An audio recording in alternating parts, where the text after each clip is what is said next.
They are 7 managers who together perfectly represent the 7 deadly sins, and I will be going over them all, starting with the sin of greed. Greed is defined as an intense and selfish desire for something, especially wealth or power. No coach embodies greed better than Pep Guardiola. Pep Guardiola is a proud student of Johan Cruyff's total football philosophy, a possession-based style of play where his team keeps hold of the ball while starving the opponent of ball possession. This tactical brilliance brought him so much success over the years, winning him a record 35 major trophies in his 16 years as a manager, and he has gone on to dominate the league wherever he coached. However, beneath his tactical brilliance lies a troubling flaw, an insatiable desire to always be the center of attention. Pep immediately made headlines in his first press conference as Barcelona's first-team coach in 2008, when he made it clear that Ronaldinho, a Ballon d'Or winner at the time, Samuel Eto'o, a 3-times African Player of the Year, and Deco, one of the senior midfielders in the squad, were not part of his plans. While everyone saw unmatched attacking prowess, Pep saw falling superstars who were too much trouble. He would, however, justify his decision by winning a European treble in his first season while using players from the academy. The Guardiola era marked Barca's most successful era, a period where they went on to win 14 major trophies in 3 years. During this period, Zlatan Ibrahimovic signed for Barcelona, but after spending barely a year, he fell out with Pep and was sold to Milan. Guardiola's streak continued in Germany, winning 3 consecutive Bundesliga titles, and in 2016 he signed for Manchester City. And just like at Barcelona, he made it clear in his press conference that he wasn't ready to share his dressing room with big personalities. So it's a big challenge, not just for me, but I am always in my teams, I was able to involve the players, and it's going to happen here as well. When that's happened, everything will be easy. And that is exactly what he did. Yaya Toure, a 4-times African Player of the Year, was relegated to the bench, same as Sergio Aguero, and City's biggest investment at the time, Kelechi Iheanacho, who was the best player at the 2013 Under-17 World Cup, was sold to Leicester City. Pep would once again justify his decisions as he went on to dominate the league, winning a record 5 Premier League titles in his 7-year stint at City, helping the club win their first ever Champions League title. In Pep's team, the players are just a mere piece of his puzzle, with the success of the team majorly attributed to his tactical brilliance rather than his players' abilities. An instance where this backfired was during the 2021 Champions League final between Man City and Chelsea, where he would start a City team without a recognized striker despite having Aguero and Gabriel Jesus in the squad, and also played Gundogan as a defensive midfielder while leaving Fernandinho, a natural DM, on the bench. As a result, his team lost the final to a weaker Chelsea team. Another of Pep's infamous display of his love for the spotlight came when he took center stage to discuss tactics with Boston Celtics coach Joe Mazzulla before their championship victory against the Dallas Mavericks in the NBA Finals. As expected, he once again made the headlines as a tactical genius who transcended football. However, this would draw criticism from some football fans. Somebody tweeted, "Pep Guardiola has a better awareness of where the camera is than a Hollywood actor to showcase his genius," to which another tweet replied, "I couldn't agree more, he just loves the show off." This wouldn't be the first time Pep would showcase his obsession in front of the flashing lights of the camera, as he is never patient enough to get to the dressing room before screaming tactical instructions to his players, which always becomes a viral hit on social media. When asked about his attitude, he responded sarcastically as if to say he couldn't care less. I'm the famous person of the team, and I don't recognize, and I need the cameras to my ego go to sleep with incredible satisfaction. Always I try to criticize the players there and let them feel that how bad they are, and especially when Erling scores 3 goals, the compliments has to be with me, not with them. That's why I use the cameras to do it there. Pep's love for attention is unsurprising, considering that in his earlier years, he was also a runway fashion model and is no stranger to the glamour lifestyle. He has now championed a new era of football where the managers are now the face of their team. Despite his tactical brilliance and his incredible achievements, it is safe to say in Pep's team only Pep is allowed to have much of a personality. Well, Pep has the trophy cabinet to justify his enormous ego, something I can't say about the next manager on our list, and he is the manager who represents the sin of gluttony. Gluttony is characterized by excessive consumption and overindulgence in anything due to indiscipline. A manager who couldn't help himself is Harry Redknapp.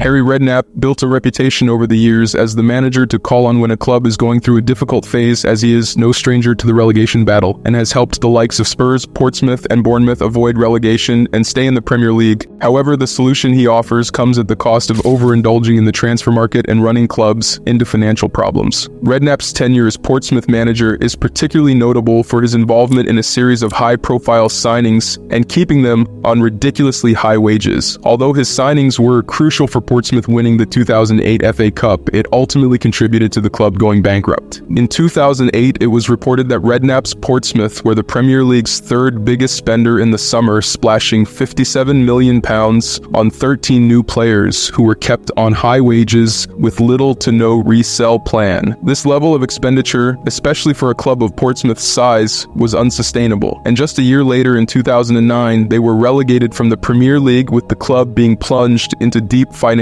crises. It has now been 14 years since Portsmouth was relegated, and there is still no sign of them returning to the Premier League anytime soon.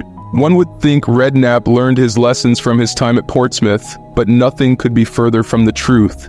In 2017, Birmingham found themselves in a heated relegation battle and acquired the services of Harry Redknapp. Being a veteran, he once again helped Birmingham escape relegation as they went on to win their last 2 games of the season against Huddersfield and Bristol City. However, at the start of the following season, Redknapp was sacked due to a poor run of games. In his 13 games in charge, he signed an outrageous 14 players, which meant he signed more players than games he managed at the club. This led to Birmingham breaking the EFL financial fair play rule and were handed a 9-point deduction that saw them fall into another relegation battle that season. Redknapp, however, protested his innocence on the issue, claiming he was ignorant of his actions. "I didn't know anything about financial fair play. I was never warned by anyone at the football club that there was going to be a problem with that." After his sack at Birmingham, Redknapp announced his retirement, putting an end to his 34-year managerial career. The next manager also had a long and even more successful career, and he is the manager that represents the sin of wrath. Wrath is defined as an uncontrolled feeling of anger, rage, and even hatred. A manager who is known for his hot-headedness is Alex Ferguson. When you think of Manchester United's glory days, one name inevitably comes to mind: Sir Alex Ferguson. He took the club to the top of European football, winning 38 trophies in his 26-year spell at United, including a remarkable 13 Premier League titles and 2 Champions League trophies. Alex Ferguson was, for the most part, a quiet figure on the sidelines, but in the dressing room, he was a brutal tactician. In fact, a major reason he was so successful at United was that his players not only respected him, but were also afraid of him. He didn't even have to say too much on the dugout. A simple look at his watch and his players got the message. Any player who falls out of line bore the brunt of Ferguson's wrath in what is now known as the hairdryer treatment. One of the famous victims of Ferguson's wrath was David Beckham. Beckham was part of a select group of academy players known as Fergie fledglings, who were promoted to the first team by Ferguson in the early 90s. The pair had a great relationship in the earlier years, a period that marked Beckham's best years as a footballer. However, their relationship deteriorated when Beckham got involved with Spice Girls singer Victoria. Ferguson was uncomfortable with Beckham's overwhelming public attention and felt it took his focus away from football. Getting married to that entertainment scene was a difficult thing. From that moment, his life was never going to be the same. He is such a huge celebrity. Football is now only a part. Beckham would bear the brunt of Ferguson's resentment when Manchester United lost to Arsenal in a 2003 FA Cup match. While in the dressing room, Ferguson lost his head and kicked a boot that cut Beckham above his left eye. Beckham would, however, finish the season with stitches above his left eye, but that marked the beginning of the end as he joined Real Madrid that summer. Beckham wouldn't be the only player to leave Ferguson's Manchester United with bad blood. Ruud van Nistelrooy also fell out with Ferguson and left United for Real Madrid in 2006, same as Roy Keane, who left a year earlier in 2005. While Beckham and Van Nistelrooy managed to repair their relationship with their former manager, Roy Keane continued his feud with Ferguson. People talk about Ferguson's man management. Don't be kidded by all of it. I was at the club when Brian Robson and Steve Bruce left, 2 brilliant servants for Manchester United, and I didn't like the way they were treated. There is no doubt about Alex Ferguson's legacy at Manchester United, but he wasn't at his best when it came to managing his players. Another manager who also has had a hard time maintaining good relationships is the one I chose to represent the sin of pride. Pride is defined as believing that one is essentially better than others, failing to acknowledge the accomplishments of others, and an excessive admiration of the personal self. A manager who is constantly expressing this attitude is Jose Mourinho. Mourinho has been a serial winner wherever he went and has coached some of the biggest clubs in Europe. However, he is infamous for speaking in a boastful manner, coming off as arrogant and cocky, as though he thinks he is better than everyone. Please don't call me arrogant, because what I'm saying is true. I'm European champion, so I think I'm a special one. You sound as though you're feeling the pressure. I'm not feeling the pressure, no. You cannot put pressure on me, no chance. I read a lot of times during this week that I have to prove a lot in English football. Sir Alex is the only one European champion in this country, nobody else. So I have to prove what? In 2009, Carlo Ancelotti expressed his frustration at Mourinho's lack of respect after Mourinho celebrated wildly on the pitch when his Inter side defeated Sampdoria. Mourinho, never one to back down, fired back by mocking Ancelotti's 2006 Champions League loss to Liverpool. Many coaches have won the Champions League, but there's only one coach that was leading 3-0 in the final and managed to lose it. Fast forward 7 years later, and Mourinho had a taste of his own medicine when Antonio Conte celebrated wildly on the touchline after Chelsea defeated Mourinho's Manchester United in a 4-0 victory. Mourinho didn't hold back in letting Conte know how he felt. You don't celebrate like that at 4-0, you can do it at 1-0, otherwise it's humiliating. Mourinho didn't stop there. In his press conference, he made sure to cut Conte down to size and reminded Chelsea fans of the 3 Premier League titles he won at the club. Until the moment they have a manager that wins 4 Premier Leagues for them, I'm the number 1. When they have somebody that wins 4 Premier Leagues for them, I become number 2. Mourinho's enormous ego also doesn't take criticism lightly. In 2018, after another embarrassing 3-0 loss to London rivals Tottenham Hotspur at Old Trafford, the press questioned Mourinho's tactical approach to the game, and instead of being genuine that his team was second best, he made sure to once again remind them that he had won 3 Premier League titles. What was the result? 3-0. Do you know what this means? 3-0. But also mean 3 premierships, and I won more premierships alone than the other 19 managers together. 3 for me and 2 for them. Respect, man, respect. That season, he fell out with some of his key players such as Luke Shaw and Paul Pogba, labeling the latter a virus. After another humiliating 3-1 defeat to Liverpool at Anfield, United had enough of him and he was sacked. This wouldn't be the first time Jose Mourinho left the club surrounded by controversy. He also caused a huge scandal during his time at Chelsea when he accused team doctor Eva Carneiro of invading the pitch to attend to Eden Hazard during a match against Swansea. I was very unhappy with my medical staff because you have to understand the game and you have to know that you have 1 player less, and when you go to the pitch to assist a player, you must be sure that the player has a serious problem, and I was sure that Eden hadn't a serious problem. Mourinho's outburst led to Carneiro filing a claim for sexism and verbal abuse, which forced Mourinho to face an employment tribunal in London. Ultimately, the case was dropped after Carneiro accepted a private settlement from Chelsea and stepped down from her role at the club. Mourinho is undeniably one of the top coaches of his era. However, his enormous ego and the drama it often incites have made it difficult for him to truly settle at any club. His tendency to engage in conflicts with players and fellow managers has often clouded his tactical brilliance, leading to frequent changes in clubs. The next manager on my list is another one of Mourinho's adversaries, and he is the manager that represents the sin of envy. Envy is defined as jealousy over the blessings and achievements of others. A manager who found it difficult to hide his jealousy is Arsene Wenger. Arsene Wenger's Arsenal dominated English football in the late 90s and early 2000s, winning 6 major titles from 1997 to 2004, which included 3 Premier League titles and 3 FA Cups, winning the 2004 Premier League title without losing a single game, a feat that earned them the nickname the Invincibles. During this period, their fellow London rivals Chelsea had gone 50 years without a league title. However, everything changed in 2003 when Russian businessman Roman Abramovich bought Chelsea, and in 2004 appointed Jose Mourinho as the head coach just after he led Porto to their first ever Champions League title. It didn't take long before Mourinho began to ruffle Wenger's feathers as his Chelsea team snatched the Premier League from Arsenal in his first season in the league, breaking the then record for the most points in the Premier League season while going unbeaten against Arsenal. The following season, Chelsea's fine form continued as they defeated Arsenal to win the 2005 FA Community Shield and were league leaders at the beginning of the season. When Arsene Wenger was asked about Chelsea's resurgence under Mourinho, he ridiculed the club's achievements. It is very difficult for any club to cope with that kind of competition when there is financially no logic between what comes in and what goes out. Take what Arsenal and Chelsea have won in the past 8 years, then don't ask me if Chelsea are the best because they have won everything. After a bad run of form that season where Chelsea drew with Everton in the league and crashed out of the Carling Cup against Charlton Athletic, Wenger insinuated Chelsea were no longer title favorites.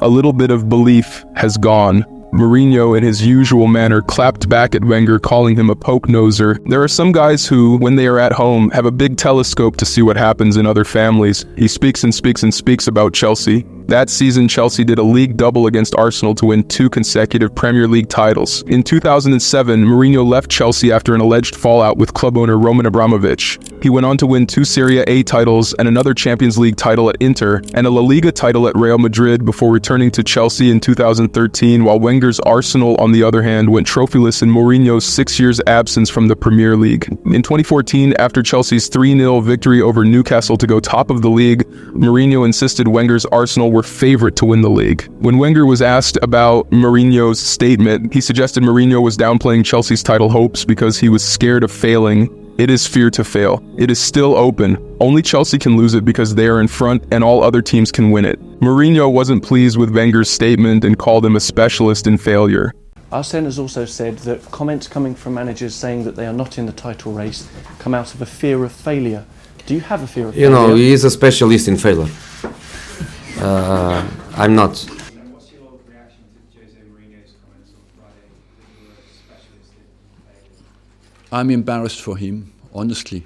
A month after the incident, Mourinho will have the upper hand as Chelsea defeated Arsenal in a 6-0 victory in Wenger's 1,000th game as a manager. On their next encounter in October, things got heated between the pair on the sidelines, but Chelsea still managed a 2-0 victory. Wenger is still considered one of the greatest French managers of all time. Talking about French managers, the next manager is another French man who represents the sin of sloth. Sloth is defined as the reluctance to work or make any effort, also known as laziness. No manager fits this description better than Zinedine Zidane. Zidane had an iconic career as a footballer. He was crucial for France winning the 1998 World Cup, which earned him the Ballon d'Or that same year. As a manager, he seemed to have taken off from where he left off as a footballer, becoming the first coach to ever win 3 consecutive Champions League titles. However, behind all that iconicness is an unwillingness to challenge himself as a manager, a deep-rooted fear of not having the perfect record. In 2018, after his Real Madrid side won a record 3rd consecutive Champions League title, key players such as Cristiano Ronaldo left the club as a result. Zidane tabled his resignation. His reason? The club needed a change. Despite being on the wish list of top European clubs such as Manchester United and Chelsea, Zidane wasn't keen on accepting any managerial position. Instead, he went on a sabbatical. In his absence, Real Madrid suffered a difficult period under his successor Juan Lopetegui, crashing out at the round of 16 in the Champions League against Ajax and finishing 3rd, 19 points behind league winners Barcelona. This fall from previous standards led to Zidane's reappointment for the 2nd time in March 2019, barely a year after he left the club. That summer, Real Madrid went on a spending spree in the transfer window, bringing in the likes of Eden Hazard, Rodrigo, Militao, and Ferland Mendy. The following season, Zidane would once again turn things around, guiding Real Madrid to their 34th La Liga title and a Spanish Super Cup. However, after going trophyless in the subsequent season, he would once again step down as Real Madrid's head coach. Since his second resignation as Real Madrid's head coach in 2021, Zidane has now gone 3 years without managing a club. In 2022, he got an offer to become the head coach of the U.S. men's team after the 2022 World Cup, but he quickly turned it down. He was an overwhelming presence at Kylian Mbappe's Real Madrid presentation, and with Xabi Alonso deciding to stay put at Bayern Leverkusen, Zidane is once again favorite to take charge of another star-studded Real Madrid team once Carlos Ancelotti's term comes to an end. While Zidane cares so much about maintaining a perfect image as a manager, the next manager is quite the opposite, and he is the manager that represents the sin of lust. Lust is defined as an intense or unrestrained sexual craving. A manager who ruined his players' lives because of his lustful desires is Patrick Asumo. Patrick Asumo, popularly known as Capello, was Gabon's under-17 youth coach from 2010 to 2017. During this period, he recruited a lot of underage boys from poor backgrounds into Gabon's youth system with the promise of helping them actualize their dreams of becoming professional footballers. However, for these boys to have any chance of breaking into Capello's team, they will have to undergo his presence of mind ritual. Capello would come to the boys' hostel in the middle of the night and take them away to his secret room where he and his colleagues would perform sexual acts on them. Those who refused Capello's advances were dropped from the team and sometimes even Capello successfully ran his for decades, having access to more than 50 boys every year, and was even promoted to the post of the technical director of the Gabonese league. However, in 2021, his sins finally caught up with him when British news outlet The Guardian broke his story to the public. Capello initially denied the allegations and pleaded his innocence, but after the publication went viral, several of Capello's victims came out to testify against him, which led to an internal investigation and his subsequent arrest in December 2021. One time, me and another player were having a shower. That's when I saw Capello. He was watching us. He had his hands down his trousers. I got really scared. He started to contact me obsessively, calling every day, sometimes late at night, and sending me sexual messages. I was just 14 at the time. I was terrified. The harassment never stopped. From the day I joined his team until the day I left Gabon, that was about 3 years. He kept calling me, even when I was abroad.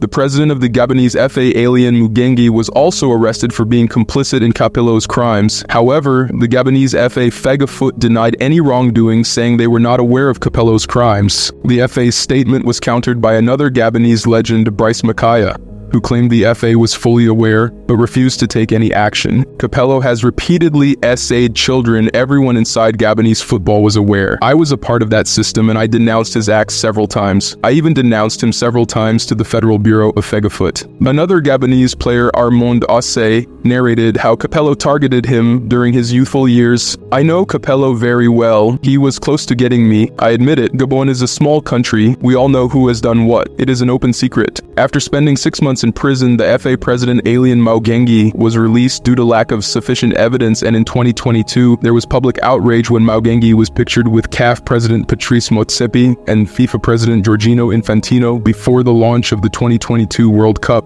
Although Mugengi roams free, Capello is still in prison awaiting his sentencing. If you enjoyed this video, don't forget to hit the like button and subscribe.